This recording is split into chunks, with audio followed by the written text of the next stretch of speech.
The Long Way Home, Chapter 39. The Cost of Victory. One nap later, and Jason stirred himself awake. He couldn't remember any dreams, and he was glad of that. He shivered at the mere thought of what he might have nightmares about. He noted that he'd been put in Trondrei's berth, swung his feet over the edge, and hopped down to the deck.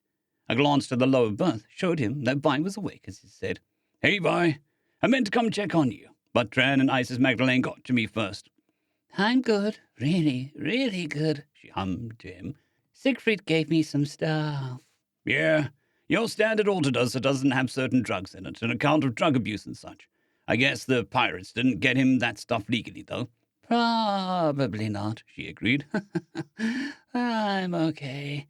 I liked it if you could move my arms, but Siegfried thinks that I can wait to be moved until he helps. He wouldn't say."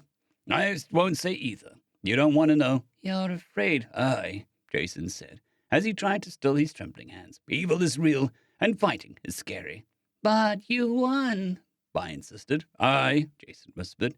"And you kept your promise." "No." "Yes, we made it home. You did it." Vi, look at yourself. Can you really say that you got home safe? "Yes," Vi insisted through the haze of painkillers. "I never thought that safe meant that I wouldn't get hurt at all." Jason stepped closer and laid his hand over Vi's encased hand to say, "Vi, I should have done." However, she cut him off with an angry look and she said, "Don't what? Grab the knife with magic." "You're right," Jason admitted. "I'm sorry that you got hurt in spite of everything I could do. I wish it was different." "That's better," Vi sighed. "You push yourself too much sometimes. It's not good for you." Jason grunted. "I know you just want to be Jason. Do you want me to keep your promise secret? I think people should know how kind and brave you are. But I know you feel different." "Aye," Jason began, and was surprised to find something caught in his throat. He coughed it away to say, "People will say what they say. Don't tell lies on my account." "Jason, you're a hero. My hero. A fighter.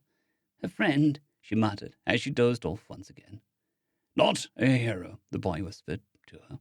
"Just lucky. Just blessed with good friends." The remains of the Long Way echoed her old hum. Jason rolled his shoulders and stretched himself and realized that he felt invigorated. However, while stretching, he noticed that he could use a shower. He wrinkled his nose at clear and obvious evidence of the necessity of that course of action, and collected a change of clothes to take with him into the head. One shower and change of clothes later, and he stepped into the galley to the scent of roasting poultry and the feel of some kind of tension. Rose leaned against Penelope, who had a comforting arm around her, and Vincent wouldn't exactly meet their eyes. Jason made a mental note to ask if something happened while he napped. However, he was pleased to see that Vincent's ear was bandaged, and he had a compression brace on his knee peeking out from beneath the hem of his dad shorts. "Thanks for dinner? Lunch?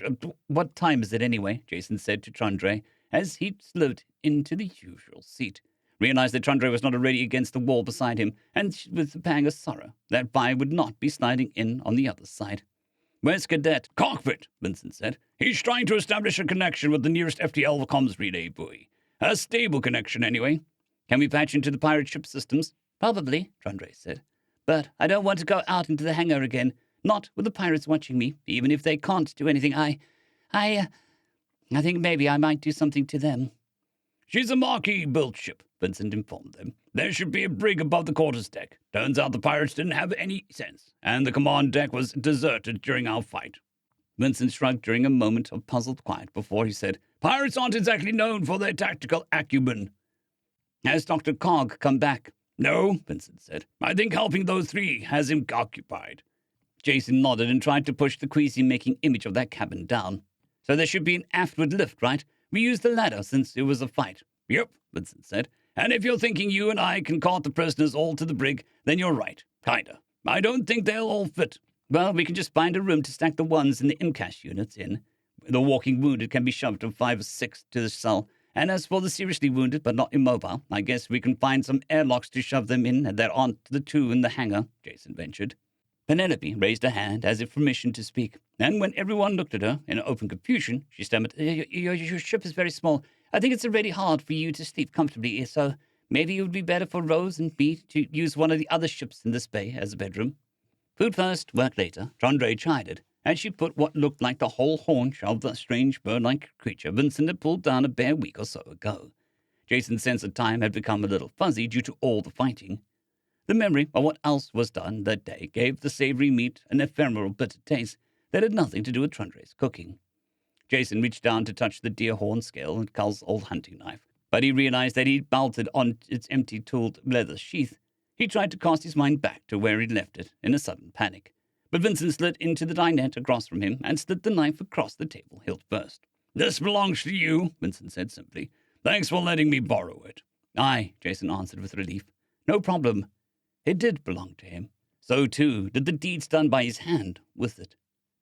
Trundre fixed up a plate for Cadet and one for Vi, and invited Rose and Penelope to sit and eat, which they did, without ever once letting their glances to fall upon Vincent for some reason.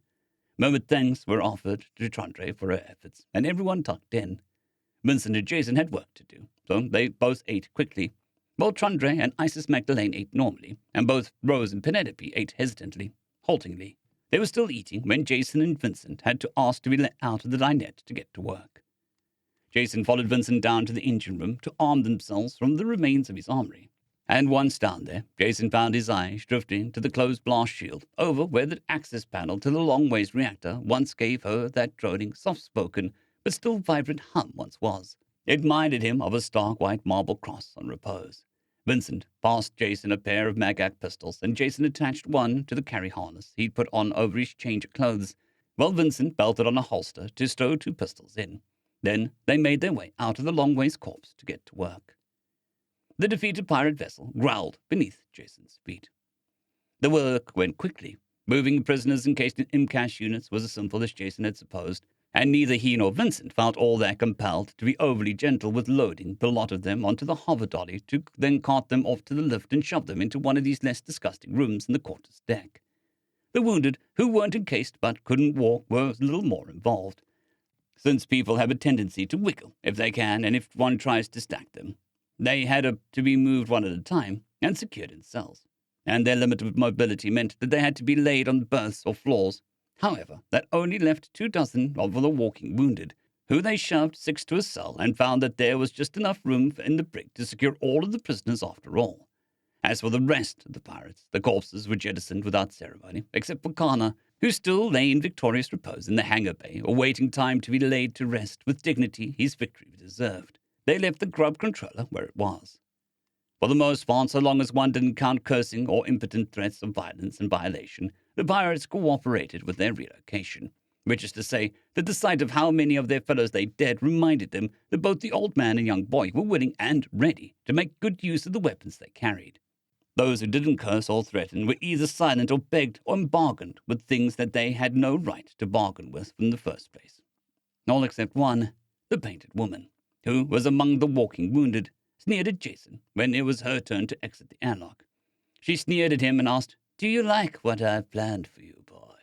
Grief and loss led to boiling hatred as Jason shoved the muzzle of his pistol into the wound covered by a layer of trauma gel and gauze bandage to elicit a cry of pain from her. There was fire in his belly as he snarled at her. "If you think I can't do anything worse to you than what you're going to get, you're so wrong. I can take your hands so that you can't feed yourself. I can take your ears so you can't listen to anything. I can take your eyes so you spend the last decades in darkness. And if you don't mind your tongue, I'll fucking make it happen." "Jason," Vincent said firmly, and Jason pulled the weapon away from the painted woman's wound, and Vincent took the woman by her hair and forced her to meet his cold gaze. "He won't do that. I won't let him. He won't. Do you understand me?" The painted woman swallowed and squeaked, "Yes." "Good. Now shut up and walk." Jason thought that Vincent shot him a worried glances as they escorted the remainder of the prisoners to the brig. The pirate vessel growled beneath his feet. Once all of that had been done, Trundre could last strapped on a grab belt, find a data cable in the mess, find a computer console along the hangar wall, and hard patch into the pirate vessel into the long-ways remains. Then Jason and Vincent cleared a path to the nicest and most complete-looking captured yacht in the hangar, cleared out any garbage from the interior, and set up the berths in the cabins for use. Then Vincent said to Jason, "I'm going to go check on the doctor. I think Cadet's going to want to check on you, so do your thing." "Aye," Jason said as he found a smile creeping onto his face. "I'll go check in." The smile faltered when Jason remembered what the doctor's present task was. He shook the thought away to be dealt with later, and strode back aboard the long-ways remains to have yet another chat. He let Rose and Penelope know about the ship they'd cleaned up for them on his way through the Longways Corpse on the way to the felt-sturdy little yacht's bridge. They'd offered him their thanks, and Jason noted that they were more cheerful, or maybe less awkward in Vincent's absence. Another thing for Jason to follow up on. However, that was a problem for later. Filed neatly with all the other problems for later. Then the bridge cadet was at his customary spot on the co-pilot's chair.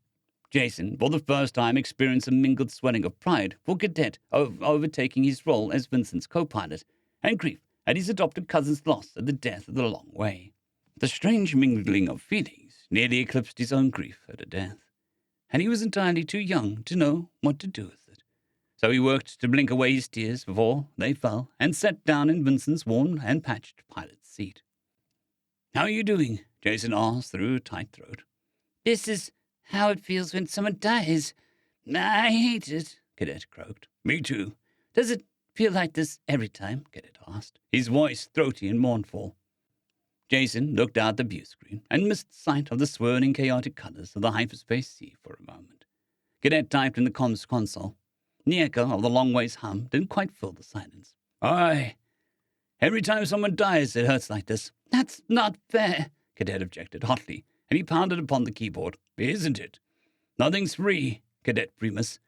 Not even love. This is the price we pay for being loved. It hurts when it's gone."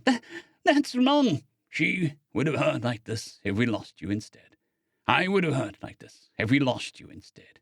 It's how you know that we felt your love, Cadet. It means it was real." "How do you do it? How do you keep on going and over people?" The thought caught in Cadet's throat, and Jason figured that he couldn't bear to say it. Jason took a deep breath and let it out slowly before he answered. "Nothing this side of eternity is forever, not even ships. Everything alive has to die one day. Everything that labors deserves its earned rest.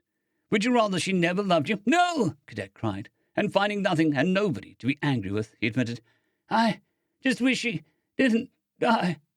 "Remember when you thought that she was just metal and wires?" Jason laughed.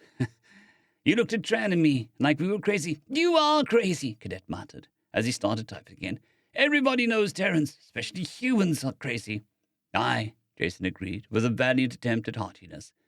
"But that only makes us charming." "You ever stop making jokes?" Cadet asked, through a laugh mingled with a sob. "Nah," Jason said, as he reached across the consoles and jostled Cadet's shoulder.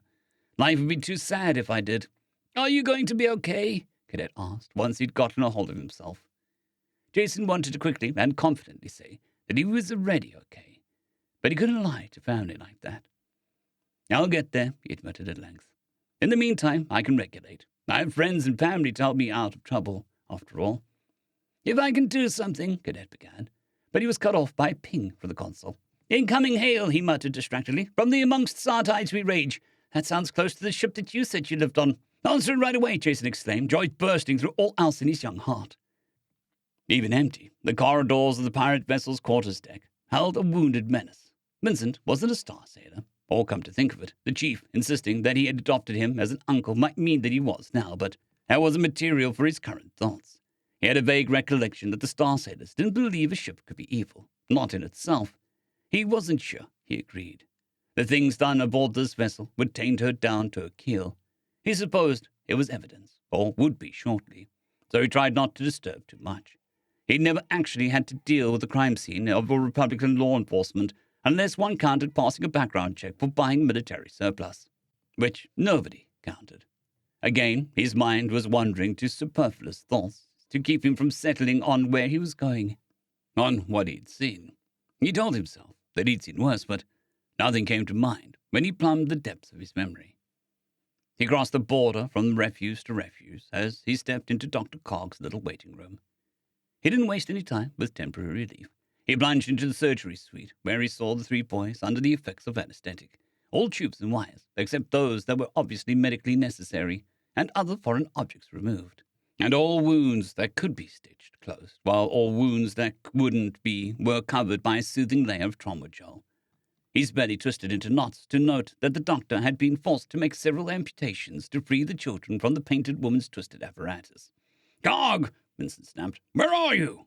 There was a clatter to Vincent's left, and when his eyes snapped to follow the noise, he saw that the Germanic doctor was scrambling to find his feet, where he lay entangled in a plain chair. "I am here. I merely sat to rest a little," Dr. Cog fairly shouted, above the increasing clatter of his struggle with the legs of his chair.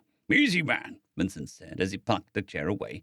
"I was worried I missed a pirate." Nine, I am safe. I thank you for your care," the doctor breathed out as he stood on wobbling legs. "I realize we had not set up an intercom, but I was so tired. I was not an easy operation. She was a cruel woman." "I noticed," Vincent remarked dryly, as Dr. Cog rubbed his neck in memory of the explosive collars that once rested around his throat. "We're working on getting a stable comm signal with the buoy."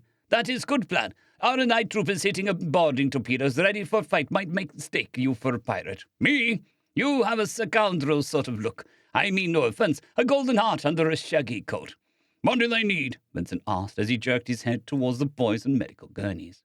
"More than I have. Skin grafts, organ transplants, counseling, prosthetic. I do not have clone tissue printer aboard. But the patient is young and equipment is old.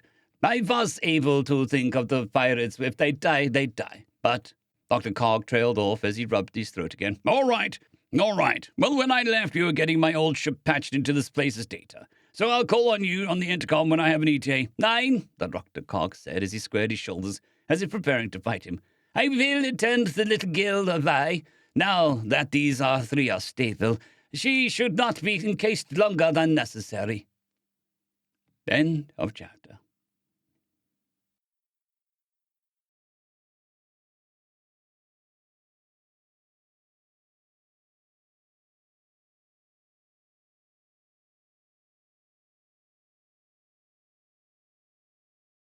I'd quickly like to thank our Tier 5 channel members, Casper Arnholt, John Creighton, Manatharia, 050, Dragzoon WRE, and Elijah Silvercross.